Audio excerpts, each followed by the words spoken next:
Ibada ya leo mo falana maluya ke.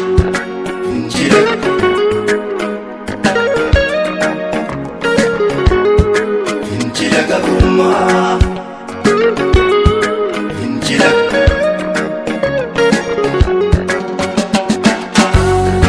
Injila.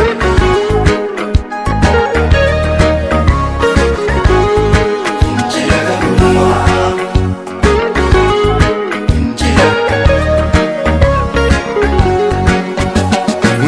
Kamnani jibohe komotu komofnahe birmate walinkae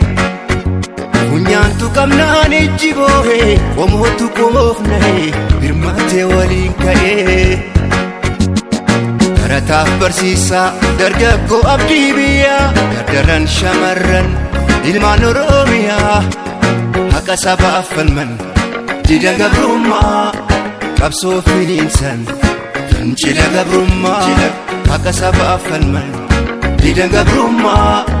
qabso filinsan Injila gabrumma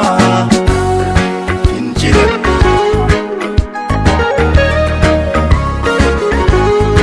Injila gabrumma Injila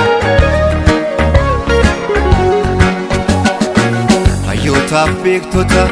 ogeessaaf daldala Kafkote bula hundi ilmaan biyyaa wal bira dhaabbatan didan gabrummaa qabsoo filiinsan Injila gabrummaa wal bira dhaabbatan didan gabrummaa qabsoo filiinsan Injila gabrummaa hin kufu hin jigu hundeen oromootaa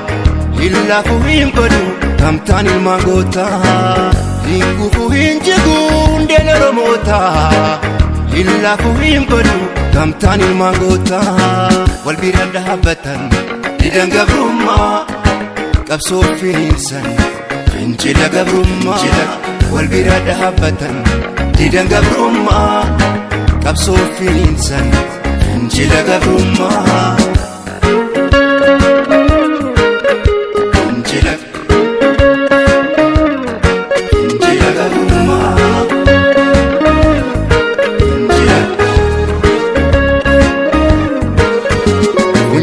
Kamnani jibohe komotu komofnahe birmate walinkae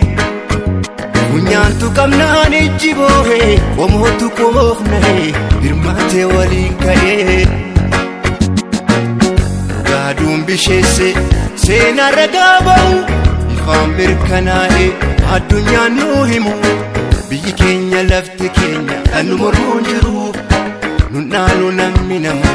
Solo bunjurum jila biyyi keenya lafti keenya kan mormuun jiru nunaalu namni nama solo bunjuru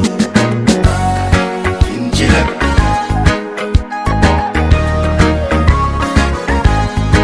Injila gabrummaa Injila Adagahanin bullu dimbitamnu ormaa Muramuun eeyyamnu warra keenya hin deebinu duuba hin naamnu jalqabne hin sarminu diina gootarraa dhalanne hin deebinu duuba hin naamnu jalqabne hin sarminu diina gootarraa dhalanne hin kufu hin jigu hundeen oromootaa hin lafu hin badu gamtaan ilmaan gootaa hin kufu hin jigu hundeen oromootaa hin lafu hin badu gamtaan ilmaan gootaa wal bira dhaabbatan didan gabrummaa qabsoo filiinsan Injila gabrummaa wal bira dhaabbatan didan gabrummaa qabsoo filiinsan Injila gabrummaa